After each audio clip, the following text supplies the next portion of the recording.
জয় হরিচাঁদ, জয় গুরুচাঁদ, জয় মা বাবা। শ্রদ্ধেয় ভক্তবৃন্দ, আশা করছি সবাই ভালো আছেন। শ্রীহরির কৃপায় সবাই ভালো থাকুন, এই প্রার্থনাই করছি। তো আজকের যে বিষয়টা আলোচনা করব সেটা হলো মতুয়ারা কেন আচার নিয়ম, উপবাস, ব্রত এবং শৌচি কোনো কিছুই পালন করে না। এ বিষয়ে তাদের আকর গ্রন্থ শ্রী শ্রী হরিলীলামৃত কী বলে এবং ভাগবত মহাপুরাণ কী বলে, আমরা এই দুটো থেকেই দেখব। এরপরেও যদি কারো মনে সন্দেহ থেকে থাকে আমরা অন্যান্য শাস্ত্র নিয়েও আলোচনা করব যদি আপনারা চান। তো আসলে এই কাজগুলো যে মতুয়ারা করে এটা কি শাস্ত্রীয় না অশাস্ত্রীয়, এটাই আপনাদেরকে আজকে দেখাবো। হরিনাম করতে কি কোনো আচার নিয়ম, এই উপবাস ব্রত দরকার হয় কিনা, প্রথমেই শ্রী শ্রী হরিলীলামৃত থেকে দেখব। তার আগে সবাইকে বলবো চ্যানেলটি লাইক করুন এবং সাবস্ক্রাইব করে বেল বাটনটি বাজিয়ে দিন। গ্রন্থটি লিখেছেন কবি রসরাজ শ্রীমৎ তারকচন্দ্র সরকার। এই গ্রন্থের সূচিপত্র এবং আদি খণ্ড।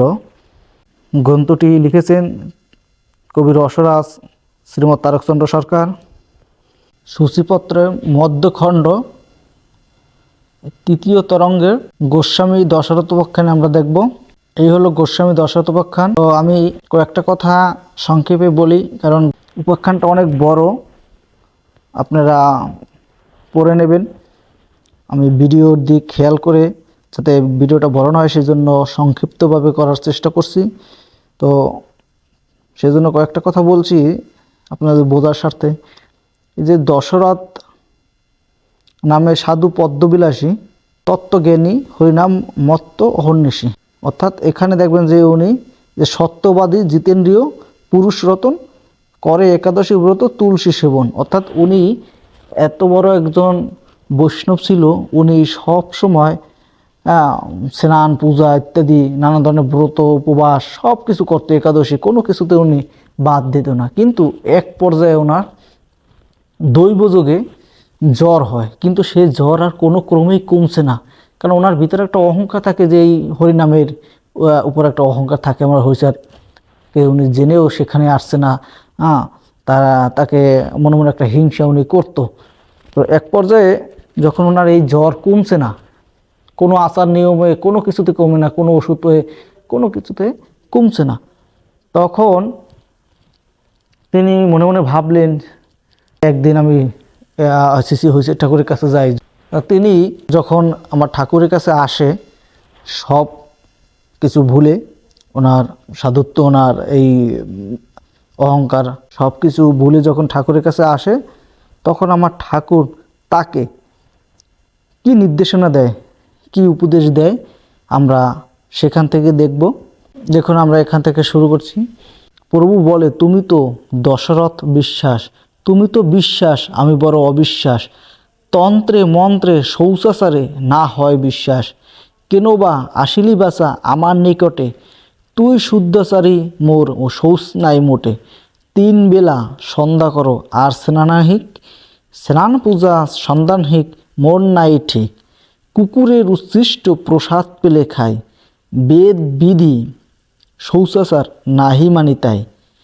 মোট ঠাই এলিবাসা কিসের কারণ, কহ শুনি মনকথা বুঝি তোর মন। তো আপনারা এখানে দেখতে পেলেন আমার ঠাকুর তাকে কি কথা বলল। তো এখান থেকে আমরা স্পষ্টভাবে বুঝতে পারি যে এই যে হরি নাম বা ঈশ্বরের নাম নিতে গেলে আমার সেই দেহ শুদ্ধিটা বড় কথা নয়, আমার উপবাস, স্নানাদি, সন্ধ্যা পূজা এগুলা বড় কথা নয়, একমাত্র মনকে শুদ্ধ করাই শ্রেয়।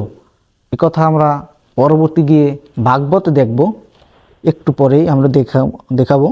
এরপরে দেখুন এখান থেকে অঙ্গ দৌত বস্ত্র দৌত ছাপা জপমালা বহিরঙ্গ বাহ্যক্রিয়া সব দুলা খেলা, যতদিন নাহি গুছে চিত্ত অন্ধকার ততদিন শৌচাচার ডুবাডুবি সার। তা কী পেলেন যে অঙ্গ দৌত, এই যে বললাম শরীরে ধোয়া ফেলা, স্নানাদি করা, তারপরে যে ছাপা জপমালা নামাবলী যেটাকে বলা হয়, যে বহিরাঙ্গ যে বাহ্যক্রিয়া, মানে সাধু সাজ, এগুলা যতদিনে মনের অন্ধকার দূর নেওয়া হবে ততদিন এই যে শৌচাশুচি আর এই ডুবাডুবি এগুলা ঠাকুরের নাম গুণকীর্তন করতে, হরিনাম নিতে কোনো শৌচাশুচি প্রয়োজন হয় না, তাই মতুয়ারা কোনো শৌচাশৌচি এবং আচার নিয়মের ধার ধারে না, কোনো উপবাস ব্রতাদি তাদের প্রয়োজন হয় না, কোনো কাজ হয় না, এগুলো অসার, মানে কোনো কোনো ধরনের লাভ হয় না, এই কোনো ফল এতে পাওয়া যায় না। আমার ঠাকুর কীভাবে তাকে বুঝালো, তো এখান থেকে আমরা স্পষ্টভাবেই পাই যে লীলামৃত থেকে। এরপরে দেখব ভাগবত মহাপুরাণ থেকে, প্রথম স্কন্ধ থেকে অষ্টম স্কন্ধ পর্যন্ত। গ্রন্থটি প্রকাশ করেছে গীতা প্রেস গোরক্ষপুর থেকে। এই গ্রন্থের পঞ্চম স্কন্ধের পঞ্চম অধ্যায়ে আমরা দেখব। আমরা এই পঞ্চম অধ্যায়ের 5 নম্বর শ্লোক, এখানে মূল শ্লোক দেখে রাখুন, এর অনুবাদ কি করেছে দেখে এখানে দেখুন হাইলাইট করা। আমরা কঠোর তপস্যা, যজ্ঞ, ব্রত ও দান দ্বারা এই যে তুচ্ছ স্বর্গের অধিকার লাভ করছি, এতে কি লাভ? এখানে তো ইন্দ্রিয়ের ভোগের অতিশয্যের জন্য স্মৃতিশক্তি আচ্ছন্ন হয়ে যায়, যার ফলে শ্রীনারায়ণের পাদপঙ্কজের স্মরণও হয় না। দেখুন এখানে তপস্যা, যজ্ঞ, ব্রত, দান, তারপরে যে অন্য যা কিছুই আছে, এতে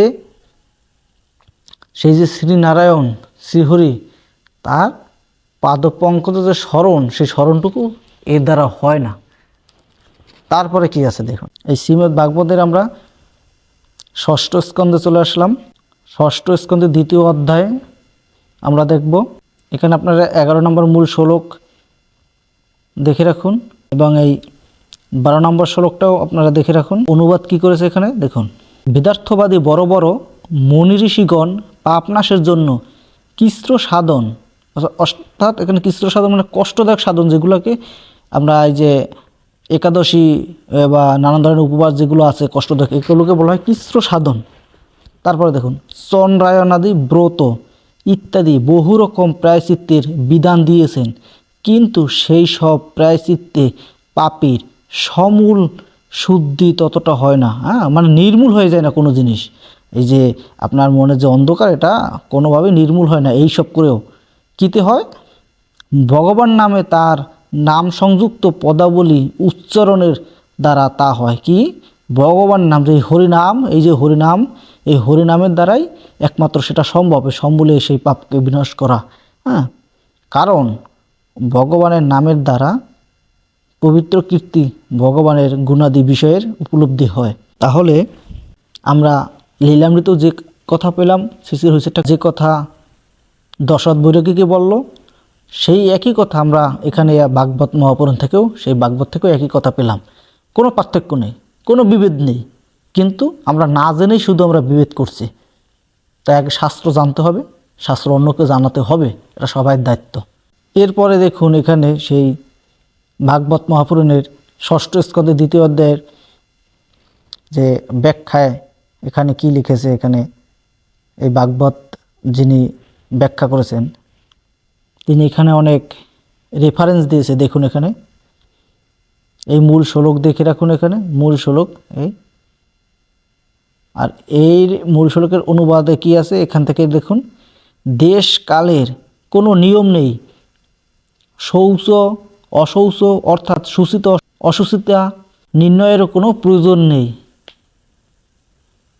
এই যে হরিনাম, সেটা রামনাম হোক, আপনি রামনাম, আপনি রাম ভক্ত হতে পারেন, কৃষ্ণ ভক্ত হতে পারেন, হরিভক্ত হরিচাঁদ ভক্ত হতে পারেন, গৌর ভক্ত হতে পারেন, যে যে নামে নেন না কেন, বা শুধু হরিনাম যেটাই নেন না কেন, এর কোনো দেশকালের নিয়ম নেই, শৌচাশৌচি নেই, সুচিতা নেই। আপনার এই হরিনাম নিতে কোনো ধরনের কোনো বাধা বিপত্তি নেই। কী পেলেন এখান থেকে? তাহলে এর সমাধান। তারপর এখান থেকে আরেকটু দেখুন, হে রাজন, হে রাজনকে, অর্থাৎ এখানে সুখদেব পরীক্ষিত কি বলছেন? যজ্ঞ, দান, তীর্থ স্নান অথবা নিয়ম মাফিক জপের জন্য শুদ্ধকাল প্রয়োজন, কিংবা ভগবানের নাম সংকীর্তনের কাল শুদ্ধির কোনো প্রয়োজন নেই। কিভাবে হয় এটা? চলতে চলতে করা যায়, দাঁড়িয়ে দাঁড়িয়ে, বসে বসে, শুয়ে শুয়ে, খেতে খেতে, যে কোনো অবস্থায় এই হরিনাম নেওয়া যায়, এর কোনো বাধা বিধান নেই। তাহলে আপনারা পেলেন যে মতুয়ারা যে কাজগুলো করে এগুলোকে অশাস্ত্রীয় না শাস্ত্রীয়, আজকের এই ভাগবত থেকে আপনারা দেখতে পেলেন। কারণ আপনাদের তো আকর গ্রন্থ ভাগবত বা গীতা, আমি গীতা থেকেও এভাবে আপনাদেরকে দেখাতে পারি যদি দেখতে চান। তারপরে দেখুন এখানে আরেকটু, সমস্ত যজ্ঞ, লক্ষ্যব্রত, তীর্থস্নান, তপস্যা, অনেক উপবাস, সহস্র বেদপাঠ, পৃথিবীকে শতবার প্রদক্ষিণ, সব কিছু একত্রে কৃষ্ণনাম জপে 16 কলার, এক কলারও সমান হয় না। তাহলে কী পেলেন এখানে? যে বলা হলো যে এই যে হরিনাম, আপনি রাম ভক্ত হন, কৃষ্ণ ভক্ত হন, বা হরিচাঁদ ঠাকুরের ভক্ত হন, অথবা গৌরাঙ্গ ভক্ত হন, যে ভক্তি হন না কেন, আপনি এই যে যজ্ঞ, যে লক্ষ ব্রত, হাজার হাজার লক্ষ লক্ষ কোটি কোটি ব্রত করেন, উপবাস করেন, কোনো এতে লাভ নাই। তীর্থস্নান, তপস্যা, এই যে ওই যে একাদশী, বেদপাঠ, যাই করেন না কেন, এর 16 কলার এক কলারও সমান হয় না একবার হরিনামের সমানে। এখানে যে এই হরিনাম করতে কোনো আচার নিয়মের ধার ধারতে হয় না, কোনো শৌচাশুচি বা একাদশী ব্রতর কোনো প্রয়োজন হয় না সেই ভগবানকে নাম করতে। সেগুলো আপনি কি করবেন সেটা আপনার ব্যাপার। আপনার দেহের জন্য, আপনার শরীরের জন্য, ভালোর জন্য আপনি কি করবেন সেটা আপনি যে নিয়ম করেন সেটা করেন, আপনার ব্যক্তিগত ব্যাপার। কিন্তু আপনি অন্যকে বলতে পারেন না, অন্যকে আপনি নিন্দাবন্ধ করতে পারেন না, অমুকে এটা করে না, অমুকে একাদশী রয় না, অমুকে শৌচাশুচি পালন করে না। আপনি করছেন, আপনার ভালো লাগছে, আপনি করেন, তাতে কোনো বাধা নেই। কিন্তু অন্য কেউ করছে না সেটা নিয়ে আপনার নিন্দাবন্ধ করার কোনো দরকার নেই, কারণ শাস্ত্রে নিন্দাবন্ধ করে না, কোনো ভগবানও বলেনি ভগবানের নাম করতে হলে ওগুলো প্রয়োজন আছে। হ্যাঁ, অবশ্যই আমাদের দেহ শুদ্ধি, কাপড় শুদ্ধি রাখতে হবে, সেই বিষয়টা অন্য বিষয়, কিন্তু এই বিষয়ের সাথে সেটা গুলিয়ে ফেললে হবে না। আমি সেই বিষয়ে আপনাদেরকে পরবর্তীতে একটা ভিডিও করে দেব, যে কিভাবে আপনার দেহকে শুদ্ধ রাখবেন, প্রস্রাব করার নিয়ম কি, প্রস্রাব করে কিভাবে নিজের কাপড়কে শুদ্ধ রাখবেন। তো আজকের এ পর্যন্ত, সবাই ভালো থাকবেন। জয় হরি বল।